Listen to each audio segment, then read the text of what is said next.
All right, this is round two of the 1 minute tournament. What I'm gonna try to do this game is just generate ideas.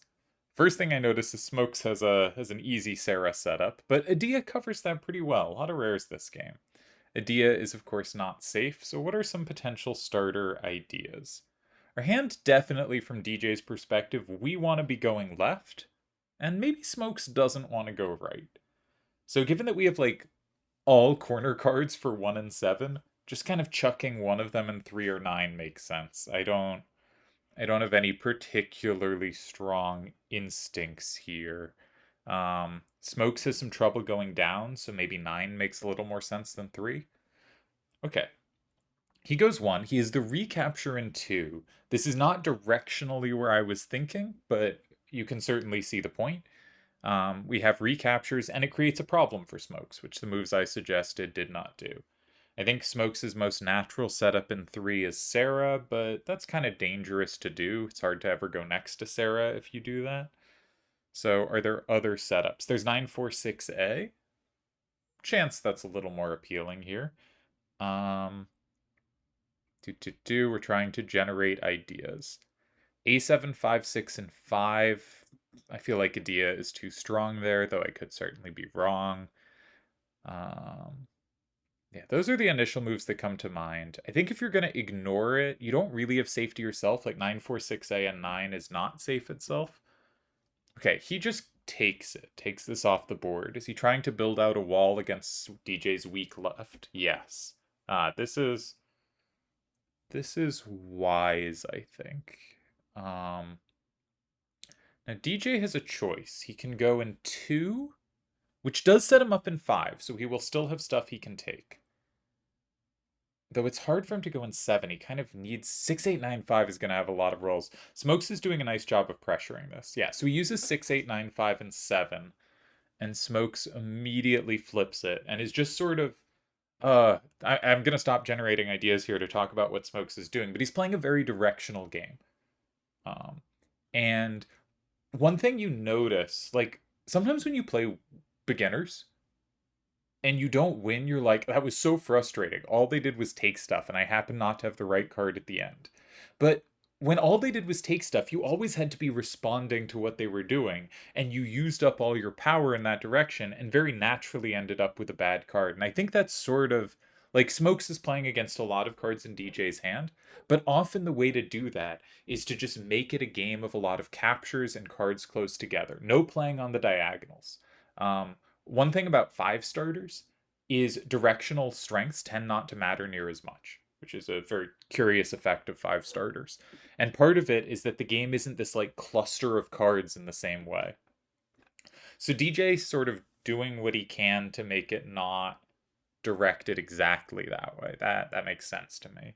The natural move for Smokes is to go 5 with Sarah, but he also has Gaspar there. I guess you want to hold on to Sarah, but then Adia is really good. I can't count. Is that a tie or a win for Smokes? Like if you play Gaspar, I think that's Gaspar, Balthazar, whichever one it is, A7, 5, 6, and 5. If a DJ plays Kuja in 3, is that a win or a tie? I think Adia takes back enough that it's a tie. But I'm not sure. I'm not counting well. Apologies. All right, he just goes 6. Okay. But this we can maybe calculate out. So if DJ goes Kuja in 3, what happens? That makes it 5-5.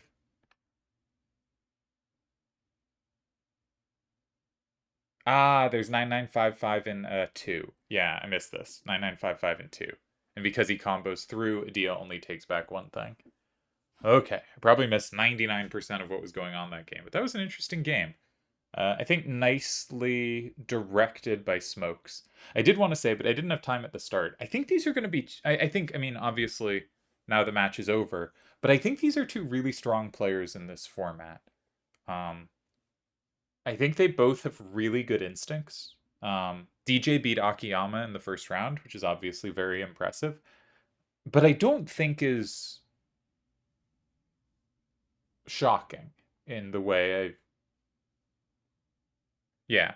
Um because I think DJ, if you look at his games against top players in tournaments, he regularly gets very good positions out of the early game. Sometimes winning, sometimes not, but he is matching people in understanding of early positions. Where I think he doesn't match the top end players is in calculation. I think he's sort of like me in like you play a lot of closed as I did early on, and you get really good instincts for where things belong usually, but you haven't yet like developed your calculation as well as the best players. And so I think in a 1 minute format where no one's going to calculate that well, given that like Seto's not playing, um, I think like it's possible he's just gonna. My thought was that he's just gonna have just as good instincts and just as good feel for positions as anyone, and that the thing that I think is the main difference between him and the top tournament players is just not really part of it. So I think DJ is really really strong in this format, um, and Smoke sort of has similar kinds of strengths here, I guess. And I think I really liked how Smokes handled this one. Obviously, DJ's hand was very redundant. You know, I think you can make all the excuses for DJ here very legitimately. I think this was a difficult hand to play. But I also really like how Smokes handled it. Like, I think he made it really hard for DJ's cards to play well. So I think this was a. I mean, I haven't seen too many games this tournament, but of the games I've played, I think this was the nicest game I've seen. Just a really elegant showing of directional weakness by Smokes. And doing it not just by putting cards on that side of the board, but by capturing things to force interaction, right? To mean DJ couldn't just like put stuff elsewhere and try to set stuff up. There was never time. So I really like how Smokes handled this. Smokes has very, very strong instincts. I'm not looking forward to playing Smokes in this tournament. I think he's probably the favorite going into the finals, and this game certainly doesn't change my opinion on that. That doesn't mean he'll win. Like it's going to be three very good players in the finals, but um, I think it's reasonable to look at games like this and be like, yeah, he's just going to get the positions really well, really quickly. And the lack of time to calculate means his opponents, like me, aren't going to have time to figure out how to react to the pressure he's putting on us. And yeah, so I'm going to quickly check this with the solver, but I thought this looked like a really nice game, and when the solver goes, it wasn't. Well, I got my face, all that stuff. I put in the hands wrong. But yeah, I think this was a nice win over a really strong opponent. So, okay. So DJ's hand had all these cards facing to the right. He ends up going... no, he has a Dia, not Sarah. I put those in the wrong hands. Right, Smokes has Sarah. And DJ has a Dia. Man, 1 minute's so fast. I feel like we've been talking for like 30 seconds. And okay, so DJ starts in 1. It'll take a little while to calculate that. But the initial impression is, yeah, Smokes should be much better after this move. But it's also like, it's reasonable. It puts some pressure on the position. After Smokes' reply in 4, DJ only has 3 ties. Now, you might say, okay, 3 ties, but they're the obvious moves. No, they are not. One of the ties is 6, 8, 9, 5 in 9. You can't tell me that's an obvious move. Another of the ties is the setup move 7A, 6, 6, and 8. Okay, I can see players getting there. I certainly didn't think about it. And the other tie is going in 2, but there's no ties in 7. And the main things I would have been thinking is like 6, 8, 9, 5, and 7, or 6A, 7, 6, and 2. And I'm sure DJ was thinking the exact same two moves. And I do not know which I would have picked. And he went for 7, which turns out to be already losing. Smokes only has one winning move. You can go in 8. Probably don't want to go in 5, but you can go in 8 or you can go in 2. Both of them make sense. Smokes picks the exact right move. He goes in 8. He is winning. DJ plays in 7.